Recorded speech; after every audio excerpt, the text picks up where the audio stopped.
Mayong budto mga buds, kumustang life na to diha. Nara ko'y ganahang i-share ka ninyo mga buds no. Tungod kay ako ning nakit-an diha sa pulong sa Ginoo, nindot kaayo. Og I believe nga makatabang ni mga buds, especially sa mga katawhan nga dali ra kay mo give up sa kinabuhi no. Tungod kay muni nganong dali mo give up ang usa ka tawo tungod sa wala nila nakita ilang worth ug unsa sila tubangan sa Ginoo mga buds. Dito sa Genesis mga buds, inyong tan-awon diha na book of the beginning no. Daghan kayong gibuhat si Lord, daghan ka siyang gibuhat, mga nindot kayong gibuhat ni Lord dinhan dapita. Pero kabalo ba mo mga buds nga nay usa ka butang diha nga makiunta nga dili bililhon.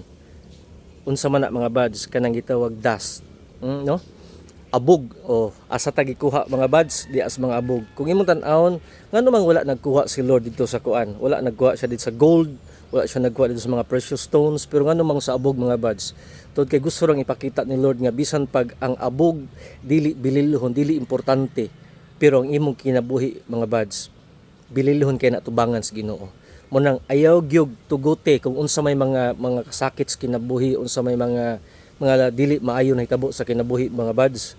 Ayaw gyud tugote nga imong tan-awon ng imong kinabuhi gamay. Tuod kay gamay man tuod ka, pero gibuhat ka sa Ginoo gikan sa mga gamay at tubangan niya ikaw ang pinakabililhon sa tanang bililhon sa tibok kinabuhi mga buds. God bless everyone.